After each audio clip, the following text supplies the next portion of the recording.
સુરત ડીજીવીસીએલના કર્મચારીઓ ચૂંટણી પ્રચારમાં જોડાતા વિવાદ શરૂ થયો છે અને આ મામલે સુરત કોંગ્રેસે ચૂંટણી પંચમાં ફરિયાદ નોંધાવી છે। વીજ કંપનીના કર્મચારીઓ જાહેરમાં જ ભાજપનો ખેસ પહેરીને પ્રચાર માટે મેદાનમાં ઉતર્યા, જેની સુરત કોંગ્રેસે ફરિયાદ નોંધાવી અને કર્મચારીઓને તાત્કાલિક મુક્ત કરવામાં આવે અને આદર્શ આચારસંહિતા ભંગ બદલ કાર્યવાહી કરવામાં આવે તેવી માંગ થઈ છે। તો માંગરોળમાં ધારાસભ્ય ગણપત વસાવાએ શરૂ કરેલા ચૂંટણી કાર્યાલયમાં હાજર હતા।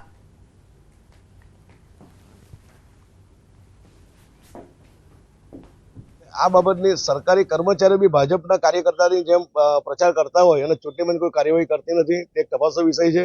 અને ગઈકાલે પણ અમે સુરત જિલ્લાના બારડોલી વિભાગના ઘણા અધિકારીઓ, સુરત જિલ્લાના ઉમેદવાર તેમજ જે પ્રભારી છે ભરતભાઈ પંડ્યા, ગણપતભાઈ વસાવા, તેઓને જાહેરમાં મળીને કેસ ભરાઈને એ લોકોનું સ્વાગત કરે છે।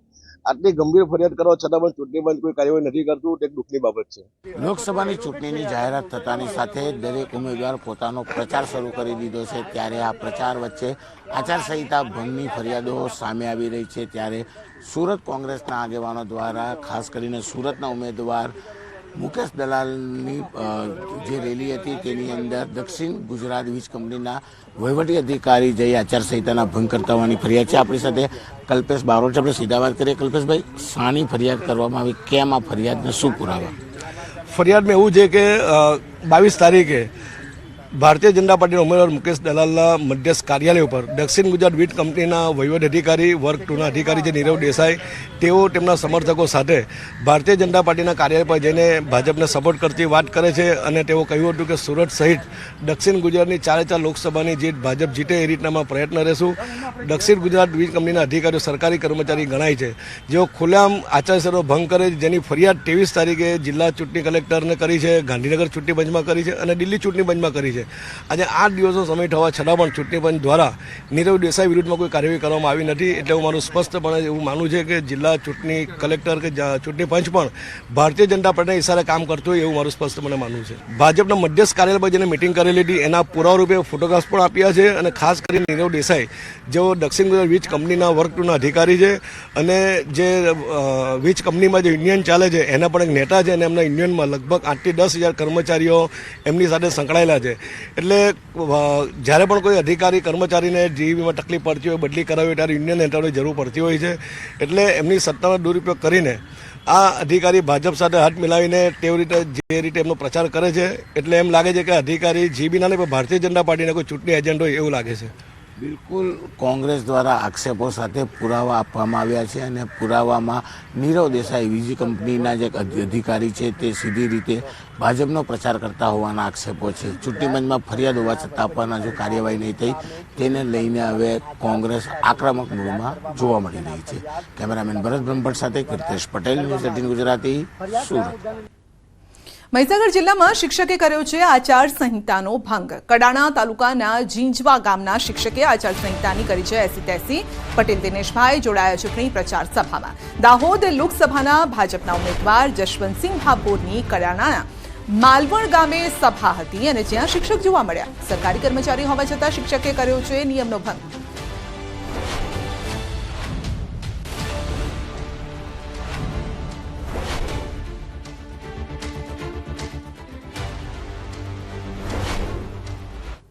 અને વાત કરીશું રૂપાલાના વિવાદની।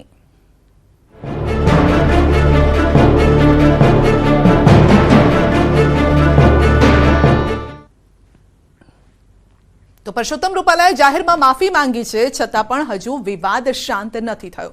ક્ષત્રિય સમાજના આગેવાનો હજુ લડતના મૂડમાં છે। જયરાજસિંહના નિવેદન પર બોલ્યા છે પદ્મિની બા। કરણી સેના મહિલા મોરચા અધ્યક્ષ પદ્મિની બાએ ઓડિયો ક્લિપ વાયરલ કરી છે। પદ્મિની બાએ જયરાજસિંહ જાડેજાને ફેંકી છે ચેલેન્જ। કહ્યું કે જયરાજસિંહ, તમે કહો ત્યાં હું આવું, હું આપને મળવા માંગુ છું, બોલો ક્યાં આવું। પદ્મિની બા સાથે ન્યૂઝ 18એ ખાસ વાતચીત પણ કરી। કહ્યું કે ગોંડલની બેઠકમાં રાજકીય આગેવાનો જ હતા, વિવાદમાં કોઈ સમાધાન નથી થયું। રૂપાલાની ટિકિટ રદ તો જ સમાધાન। આપણી સાથે જે છે એ ક્ષત્રિય મહિલા અગ્રણી છે, આપણે એમની સાથે જ વાત કરીશું। બેન, શું કહેશો, ગઈકાલે સમાધાન થયું છે, આપ કઈ રીતે? સમાધાન થયું જ નથી। સમાધાનનો અંત તો હજી આવ્યો જ નથી। હજી તો અંત તો ત્યારે જ આવશે કે જ્યારે પણ આપણે રૂપાલાભાઈની ટિકિટ રદ થશે ત્યારે સમાધાન થશે। ખાસ તેમને ગઈકાલે જાહેરમાં ક્ષત્રિય સમાજ વચ્ચે માફી માંગી છે, તમે કઈ રીતના જુઓ? જાહેરમાં ઈ 500 વખત માફી માગે તો અમારા ક્ષત્રિય સમાજને અમે એમ જ કહી છીએ માફી નહીં આની સજા હોય. અને અવારનવાર આજે એમ કહે છે કે ભાઈ અમારા ક્ષત્રિય ધર્મ છે કે માફી દઈ દેવી, તો અમે અત્યારે માફી દઈ દેવું શું ને તો આવા 500 રૂપાલા ભાઈ પાછા બોલી જશે ને પાછી અમારે માફી દઈ દેવી. ખાસ કરીને જયરાજસિંહે એક પડકાર પણ ફેંક્યો છે કે કોઈ સોશિયલ મીડિયામાં ન કરવું, પરંતુ મને બોલાવો, તમે જ્યાં બોલાવશો ત્યાં હું આવીશ. તમે એમના પડકારને કઈ રીતના જુઓ? જયરાજભાઈને અમે બોલાવીએ ને ઈ આવે એવું ન હોય. જયરાજભાઈ આજે સમાજના આટલા લેવલે છે ને તો જયરાજભાઈએ બધાને બોલાવવા જોઈએ અને જયરાજભાઈએ બધાની સાથે બેઠક કરવી જોઈએ, કેમ કે જયરાજભાઈ પણ એક ક્ષત્રિયના જ દીકરા છે. જી હા, મેં તો પડકારો મેં આપી જ દીધો છે કે જયરાજભાઈ મને ક્યાં કે કયો દિવસ કઈ તારીખ અને એમનો સમય હું ત્યાં જયરાજભાઈને મળવા જઈશ, હું ને મારી બહેનો. એટલે તમે ગોંડલ એમના બંગલે મળવા જશો? જયરાજભાઈ મને જ્યાં કહેશે ને એના ટાઈમે એની તારીખે હું એને મળવા જઈશ. ચોક્કસથી આ હતા પદ્મિની બા કે તેમણે જયરાજસિંહને પણ ખુલ્લો પડકાર ફેંક્યો છે કે એ જે જગ્યાએ કહે તે ત્યાં આવશે અને તેમની સાથે જાહેરમાં ચર્ચા વિચારણા કરશે. પરંતુ હાલ જે કઈ રીતના કહી શકાય કે કરણી સેનાની એક જ માંગ છે, તેઓ જે છે અત્યારે રૂપાલા જે પરસોત્તમ રૂપાલા છે રાજકોટ લોકસભા બેઠકના ઉમેદવાર, તેમનું ઉમેદવારી પત્ર રદ થવું જોઈએ. આ માંગ સાથે જે છે ક્ષત્રિય સમાજની મહિલાઓ પણ અડગ છે. જી. તો સાબરકાંઠા, અમરેલી બાદ જૂનાગઢમાં ભાજપ ઉમેદવારને બદલવાની માંગ થઈ છે. જૂનાગઢ ભાજપ ઉમેદવાર બદલવાની માંગ સંઘ કાર્યકર અને વકીલે પ્રદેશ પ્રમુખને લખ્યું છે પત્ર. આવતીકાલે પાટીલ જૂનાગઢ મુલાકાતે છે, જેને લઈને પત્ર સાથે માંગ થઈ છે. જૂનાગઢમાં ભાજપે ત્રીજી વખત રાજેશ ચુડાસમાને ટિકિટ આપી છે. આ ભરતી મેળાને કારણે શિસ્તના ધજાગરા ઉડી ગયા છે. જનસંઘ સમયના કાર્યકર્તા તરીકે અને જનસંઘ સમયનો કાર્યકર્તા ગાભા મારતો હોય, પાથરણા ઉપાડતો હોય, ચૂંટણીની જાહેરાતો કરતો હોય, સભાઓની જાહેરાતો કરતો હોય, તો ભાજપનું જે 5 લાખ મતોની લીડ અને 26 જીતવાનું જે સપનું છે એમાં 25 ન થઈ જાય એટલા માટે એની ચિંતાના ભાગરૂપે મેં આ જાહેર પત્ર લખ્યો છે. જે સાથે સીટો છે એમાં એમની પ્રત્યે રોષની લાગણી છે. એટલે મને એવું થયું કે જો પાર્ટીનું ધ્યાન ન દોરું તો હું લુગરો કહેવાઉં અને ઉમેદવાર બદલવો હવે કંઈ અઘરી બાબત નથી. બનાસકાંઠામાં આ જ પરિસ્થિતિ છે, બીજી જગ્યાએ આ જ પરિસ્થિતિ છે. રાજ્યવાસીઓને આકરી ગરમીથી મળશે આંશિક રાહત. 3 દિવસ કાળઝાળ ગરમી બાદ 2 દિવસ તાપમાન યથાવત રહેશે. રાજ્યમાં આગામી 5 દિવસ વાતાવરણ સૂકું રહેશે. ગરમીને લઈને હવામાન વિભાગે કરી છે આગાહી. 2 દિવસ બાદ મહત્તમ તાપમાનમાં ફરી 2 ડિગ્રી જેટલો થશે વધારો. અમદાવાદમાં આજે 39 ડિગ્રી તાપમાન નોંધાયું છે. 40.2 ડિગ્રી સાથે ગાંધીનગર સૌથી ગરમ શહેર. ड्राई वेदर प्रिवेल करेगा और मैक्सिमम टेम्परेचर आने वाले 5 दिनों का जो दिया गया है वो नो लार्ज चेंज में रहेगा. और मैक्सिमम टेम्परेचर रियलाइज की बात करेंगे अहमदाबाद और गांधीनगर के लिए, तो अहमदाबाद का जो मैक्सिमम टेम्परेचर रियलाइज हुआ है वो 39 डिग्री सेल्सियस और गांधीनगर का 40.2 डिग्री सेल्सियस. जो मतलब 2 दिन के बाद जो टेम्परेचर राइज होगा वो 1 से 2 डिग्री सेल्सियस के बीच राइज होगा. અમદાવાદમાં H1N1 ના કેસમાં પણ વધારો થયો છે. સિવિલમાં H1N1 ના 6 દર્દી દાખલ છે. સ્વાઇન ફ્લૂના 6, 4 પુરુષ અને 2 મહિલા છે. જ્યારે કે 2 વેન્ટિલેટર પર છે, 1 દર્દી બાયપેક પર છે અને 2 સ્ટેબલ છે, 1 ઓક્સિજન પર છે. કોરોનાના 2 મહિલા દર્દી પણ દાખલ છે અને તાવ આવે કે કોરોનાના લક્ષણ લાગે તો તુરત જ ડોક્ટરની સલાહ લેવાની આરોગ્ય તંત્રએ અપીલ કરી છે. કોઈપણ વ્યક્તિને હાઈગ્રેડ ફીવર હોય, શરદી ખાંસી તાવ હોય, તરત જ ડૉક્ટરને મળો, સલાહ લો અને અધરવાઇઝ ત્યાં સુધી પોતાની જાતને આઇસોલેટ કરી દો, માસ્ક પહેરી લો. અજાણ્યા જગ્યાએ જતા હોય ત્યારે ડેફિનેટલી ધ્યાન રાખો. અને એ જ રીતે જેવું કહીશું કે સિનિયર સિટીઝન અને જેને ડાયાબિટીસ, બ્લડ પ્રેશર, કિડનીની કોઈ આવી બીમારીઓ હોય લોંગ ટર્મ, એવા લોકોએ ખાસ સજાગ રહેવાનું છે અને સાવચેતી રાખવાની છે. મહેસાણાના સતલાસણા તાલુકામાં કનેડિયા ગામમાં દીપડાનો વિડીયો વાયરલ થયો છે. દીપડાએ ખેતરમાં કામ કરતા 2 લોકો પર હુમલો કર્યો છે અને હુમલામાં ઇજાગ્રસ્તને સારવાર અર્થે વડનગર સિવિલ હોસ્પિટલ ખસેડાયા છે. ઘટનાને લઈ વન વિભાગ પણ દોડતું થયું. વન વિભાગના આરએફઓ સહિતના કર્મચારીઓ ઘટના સ્થળે પહોંચ્યા.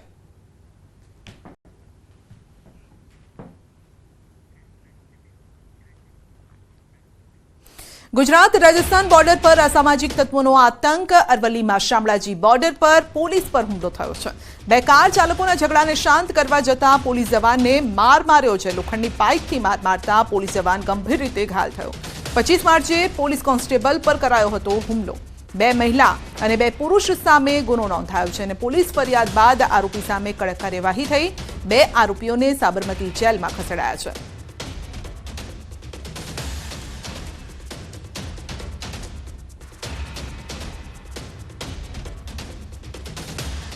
બનાસકાંઠામાં સ્ટંટબાજીનો વધુ એક વિડીયો સામે આવી રહ્યો છે. યુવકે બાઇક પર હાથમાં ધારદાર છરો રાખીને બાઇક ચલાવતો હોય તેવો વિડીયો સામે આવ્યો છે. જાહેરમાં હથિયાર રાખી સ્ટંટબાજી કરતા વ્યક્તિને પોલીસનો જાણે કે ડર જ નથી રહ્યો.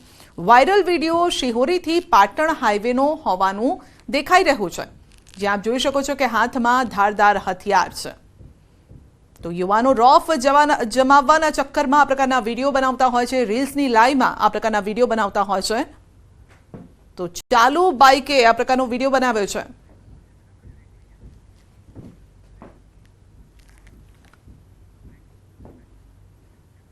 બ્રેક પર જતા પહેલા નજર કરીશું ટોપ 3 હેડલાઇન્સ પર.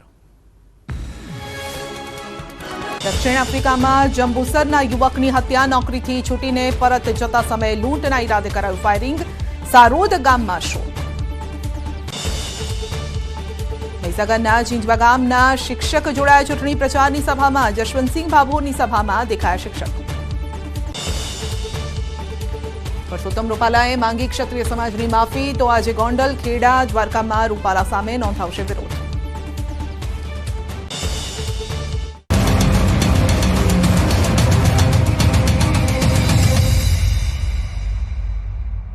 ઉપરવાસના ઉમરકુઈ, તિલવની અને સિલી વિસ્તારમાં હળવા વરસાદથી રસ્તા ભીના થઈ ગયા. તો તાપીના સોનગઢ સહિતના ગ્રામ્ય પંથકમાં ગાજવીજ સાથે વરસાદી ઝાપટા પડ્યા. ઘૂંટવેલ, મશાનપાડા, ચાપરવાડા સહિત આસપાસના ગામોમાં વરસાદ પડતા પશુઓનો સૂકો ઘાસચારો પલળી ગયો. આ તરફ ડાંગના ગ્રામ્ય વિસ્તારમાં પણ વાતાવરણમાં પલટો જોવા મળ્યો. આહવા અને આસપાસના વિસ્તારમાં કમોસમી વરસાદથી ખેડૂતોમાં ચિંતા વધી ગઈ. તો દાહોદના ગરબાડામાં પણ સવારે કમોસમી વરસાદ પડ્યો. વાદળછાયા વાતાવરણ વચ્ચે ગરબાડા પંથકમાં ધીમી ધારે વરસાદ પડતા ખેતરોમાં તૈયાર થયેલો પાક પલળી ગયો. રાજ્યના આ વિસ્તારોમાં વાતાવરણમાં અચાનક પલટો આવતા કેરી સહિતના બાગાયતી પાકને નુકસાન જવાની ભીતિ ખેડૂતોમાં સેવાઈ રહી છે. ગરમીને લઈને સૌથી મોટી આગાહી કરવામાં આવી છે. રાજ્યના 4 જિલ્લામાં ગરમી હાહાકાર મચાવશે. જી હા, 4 જિલ્લામાં દિવસે તો ઠીક, રાત્રે પણ ઉકળાટ રહેશે. અમદાવાદમાં આજની રાત ભારે ઉકળાટ ભરી રહેવાની આગાહી કરવામાં આવી છે. બનાસકાંઠા, અમદાવાદ, આણંદ, વડોદરા માટે ગરમીને લઈને ભારે આગાહી કરાઈ છે. તો થોડા રાહતના પણ સમાચાર છે. રાજ્યમાં 3 દિવસ તાપમાનમાં 1 થી 2 ડિગ્રીનો ઘટાડો થવાની શક્યતા છે. 3 દિવસ બાદ ફરી ગુજરાતમાં ગરમીનો પારો ઉચકાશે. પાછલા 3 દિવસથી ગરમીના કારણે 8 જિલ્લાનું તાપમાન 40 ડિગ્રીને પહોંચી ગયું હતું. તો 24 કલાકમાં સૌથી વધુ અમરેલીમાં 40.8 ડિગ્રી તાપમાન નોંધાયું છે. અમદાવાદમાં 40 ડિગ્રી, ગાંધીનગરમાં 39.6 ડિગ્રી તાપમાન રહ્યું. જ્યારે 24 કલાક સુધી ઉત્તર ગુજરાતમાં રાત્રિના સમયે પણ ભારે ઉકળાટ.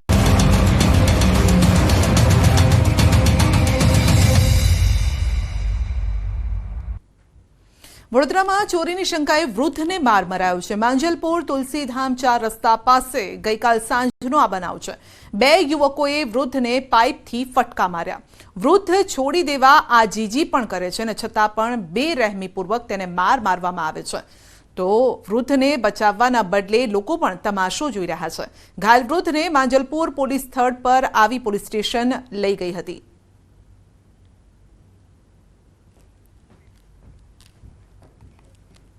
દાહોદના ઝાલોદમાં હેતા ટ્યુશન ક્લાસના શિક્ષકને આજીવન કેદની સજા ફટકારાઈ છે. આરોપીએ વર્ષ 2022માં ટ્યુશન ક્લાસમાં જતી સગીરાનો અશ્લીલ વિડીયો બનાવી વારંવાર ક્લાસમાં દુષ્કર્મ ગુજાર્યું હતું. સગીરાને 4 માસનો ગર્ભ રહી જતા ભાંડો ફૂટ્યો. શિક્ષક નૈનેશ ભુરજી ડામોરને આજીવન કેદ અને 1 લાખનો રોકડ દંડ ફટકારાયો છે. જ્યારે કે ભોગ બનનાર સગીરાને 2 લાખ રોકડ ચૂકવવા હુકમ કરાયો છે.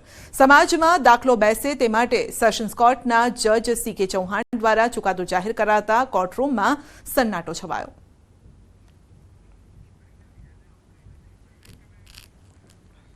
સુરતમાં મકાનની સીલિંગ ધરાશાયી થતા દબાયેલા વૃદ્ધ દંપતીને બહાર કાઢ્યા છે. શહેરના નવાપુરા કરવા રોડની આ ઘટના છે. મકાનની સીલિંગ ધરાશાયી થતા વૃદ્ધ દંપતી ફસાયું હતું, જે વૃદ્ધ દંપતીને ફાયર વિભાગની ટીમે રેસ્ક્યુ કરી બચાવ્યું છે. પુત્રએ ફાયર વિભાગને જાણકારી આપી. સમગ્ર રેસ્ક્યુના લાઈવ દ્રશ્યો પણ સામે આવ્યા છે.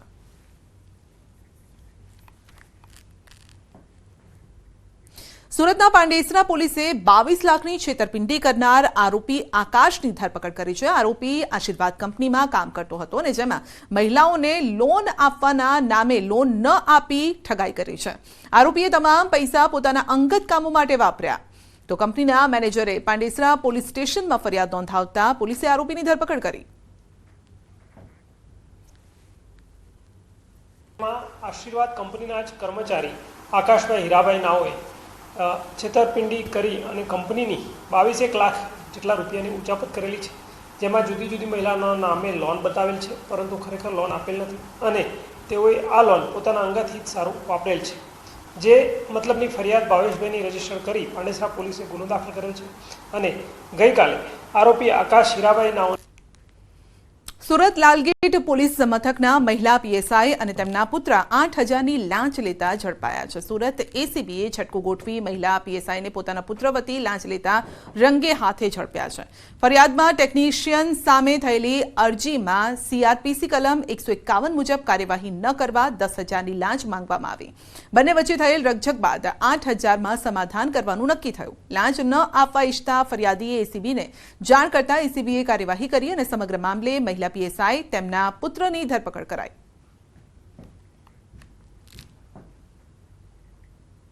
એ સીઆરપીસી 151ના અટકાયતી પગલાં નહીં લેવાના અવેજ પેટે 8,000 રૂપિયાની લાંચ એમણે સ્વીકારેલી છે. સુરતના અઠવા વિસ્તારમાં પરણીત સાથે દુષ્કર્મ મામલો. તો નરાધમોએ મહિલા પર કરેલા અમાનુષી અત્યાચારના વિડીયો સામે આવ્યા છે. સ્થાનિકોએ મહિલાને આરોપીની ચંગુલમાંથી છોડાવી હતી. 4 સંતાનની માતાને હવસખોરોએ નિશાન બનાવી દુષ્કર્મ આચર્યો. ભોગ બનનાર પરણીતાએ અઠવા પોલીસ મથકમાં ફરિયાદ નોંધાવી. પોલીસે ફરિયાદના આધારે આરોપીની ધરપકડ કરી. મહિલા પર અત્યાચાર કરનાર હવસખોરોને સાથ આપનારની પણ ધરપકડ કરવા માટે અપીલ કરાઈ છે. આરોપી હનીફ છે એ એની એકલતાનો લાભ ઉઠાવી અને એના વિરુદ્ધ મરજી વિરુદ્ધ બળાત્કાર કરતો હતો. અને આ જે મહિલા છે એ પોતાની બદનામીની બીકે આ ફરિયાદ કરેલ નહીં, પરંતુ વધારે પડતું થઈ જતાં બાદમાં એના હસબન્ડને જાણ કરી અને એના હસબન્ડે હિંમત આપતા મહિલા પોતે ફરિયાદ કરવા માટે પોલીસ સ્ટેશન આવેલી. હાલમાં આરોપી પોલીસ રિમાન્ડ હેઠળ છે. સુરતના ભાટેનામાં હિટ એન્ડ રનની ઘટના બની છે. બ્રિજ પર ટ્રક ચાલકે બાઇક ચાલકને અડફેટે લીધો. 19 વર્ષીય નવાઝ ખાનનું ઘટનાસ્થળે મોત નીપજ્યું છે. અકસ્માત કરી ટ્રક ચાલક ફરાર ઘટનાસ્થળેથી થયો છે અને પોલીસે સ્થળ પર પહોંચી કાર્યવાહી હાથ ધરી છે.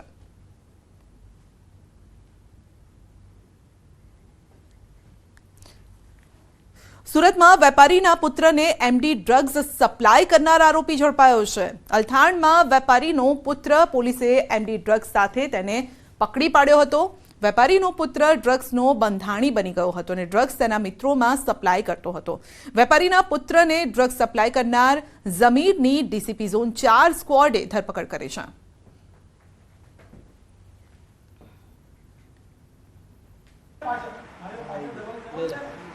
સુરતના અલથાણ વિસ્તારમાં કાપડ વેપારીના પુત્રને ડ્રગ સપ્લાય કરનાર આરોપી જમીન નામના વ્યક્તિની સુરતની અલથાણ પોલીસે ધરપકડ કરી છે. ખાસ કરીને જે વેપારીનો પુત્ર છે એ ડ્રગ્સ લેતા અગાઉ અલથાણ પોલીસે ઝડપી પાડ્યો હતો. એ ડ્રગ્સ લઈ પોતાના મિત્રોને સપ્લાય કરતો હતો અને આ વેપારીના પુત્રને જમીન નામનો વ્યક્તિ સપ્લાય કરતો હતો. જોકે પોલીસ લાંબા સમયથી આરોપીની શોધખોળ કરી રહી હતી, ત્યારે આખરે ગઈકાલે આરોપીની પોલીસે અટકાયત કરી છે, ધરપકડ કરી છે અને તેના વિરુદ્ધ ગુનો દાખલ કરી વધુ તપાસ શરૂ કરી છે. ખાસ કરીને પોલીસે જમીન એમડી ડ્રગ્સ ક્યાંથી લાવતો હતો અને વેપારીના પુત્ર સાથે કોને કોને આપતો હતો તે દિશામાં પણ તપાસ શરૂ કરી છે. કેમેરામેન ભરત બ્રહ્મભટ્ટ સાથે કીર્તેશ પટેલ, ન્યૂઝ 18 ગુજરાતી, સુરત.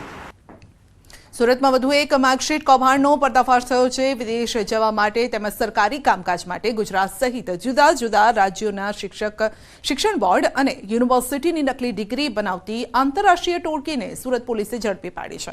આ ગુનામાં સંડોવાયેલા 3 આરોપીને પોલીસે વોન્ટેડ જાહેર કર્યા. પકડાયેલા આરોપીઓને પોલીસે કોર્ટમાં રજૂ કરી 5 દિવસના રિમાન્ડ મેળવ્યા છે. તો રિમાન્ડ દરમિયાન આરોપીઓ પાસેથી વધુ ખુલાસા થાય તેવી શક્યતા છે. ફરી એક વખત નગરી ડિગ્રી કૌભાંડ ઝડપાયું છે. સુરતની ઉત્તરાયણ પોલીસે 3 જેટલા આરોપીઓની ધરપકડ કરી છે. દ્રશ્ય જોઈ શકાય છે કે યુકે એટલે કે લંડન બેસીને આખું નેટવર્ક ચલાવવામાં આવતું હતું. 3 વ્યક્તિઓની ધરપકડ થઈ છે અને કહી શકાય કે હજુ પણ આ કેસમાં 3 વ્યક્તિઓને વોન્ટેડ જાહેર કર્યા છે. સુરતના સિંગલપુરમાં નગરી ડિગ્રી કૌભાંડ ઝડપાયું છે. તેને હજુ તો ગણતરીના દિવસ થયા છે ત્યારે ઉત્તરાયણ પોલીસે ડિગ્રી કૌભાંડ ઝડપી પાડ્યું છે. પકડાયેલા આરોપીઓની પૂછપરછમાં આ 80,000થી લઈ 1.5 લાખ રૂપિયામાં અલગ અલગ ફેકલ્ટીની ડિગ્રી આપવામાં આવતી હતી અને ડિગ્રીના આધારે મોટાભાગના યુવકો સરકારી નોકરી અથવા તો વિદેશ જવા માટે આ ડિગ્રીનો ઉપયોગ કરતા હતા. જે પ્રકારે કહી શકાય કે સમગ્ર ડિગ્રી કૌભાંડ ઝડપાયું છે. તમામ આરોપીઓને કોર્ટમાં રજૂ કરી 5 દિવસના રિમાન્ડ મેળવવામાં આવ્યા છે અને આરોપીઓના રિમાન્ડ દરમિયાન અનેક મોટા ઘટસ્ફોટ થાય તેવી શક્યતા છે. હાલ તો પોલીસે આ મામલે 3 વ્યક્તિઓની ધરપકડ કરી છે જ્યારે આ ગુનામાં 3 વ્યક્તિઓને વોન્ટેડ જાહેર કરી વધુ તપાસ શરૂ કરી છે. કેમેરામેન ભરત બ્રહ્મભટ્ટ સાથે કીર્તેશ પટેલ, ન્યૂઝ 18 ગુજરાતી, સુરત. ગીર સોમનાથ સૂત્રાપાડા પોલીસ સ્ટેશનમાંથી આરોપી નાસી છૂટતા ચકચાર મચી છે. સગીરાને ભગાડી જવાના ગુનાનો આરોપી પોલીસ સ્ટેશનના પહેલા માળેથી કૂદી ફરાર થયો. પોલીસ સ્ટેશનના આરોપીના ચહેરા નિશાનની કામગીરી દરમિયાન નાસી છૂટ્યો હતો અને પોલીસે ગુનો નોંધી આરોપીને શોધવાના ચક્રો ગતિમાન કર્યા છે અને હજુ પણ આરોપી પોલીસ પકડથી દૂર છે.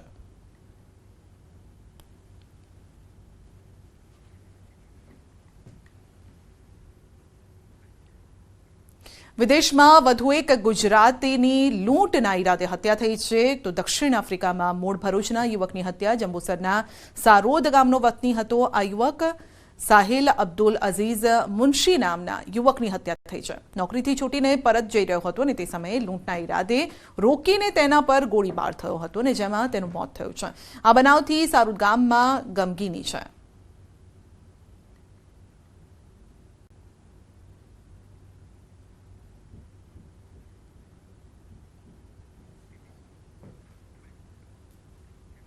સુરેન્દ્રનગર જૂના જંકશન નજીક પાલિકાએ બનાવેલ ઓવરબ્રિજનો ભાગ બેસી ગયો છે. 44 કરોડના 2019માં બનાવેલ બ્રિજનો ભાગ 3 ફૂટ જેટલો બેસી જતા લોકોને ભારે હાલાકી થઈ રહી છે. હજુ સુધી 4 થી 5 વખત આ બ્રિજનું સમારકામ કરવામાં આવ્યું હોવા છતાં વારંવાર બ્રિજમાં થઈ રહેલા નુકસાનને લઈને લોકો રોષે ભરાયા છે. નબળી ગુણવત્તાની કામગીરી કરતા લોકો પણ રોષે ભરાયા અને ફરી એક વખત બ્રિજનો ભાગ બેસી જતા પાલિકા તરફથી સમારકામની કામગીરી હાથ ધરાઈ છે.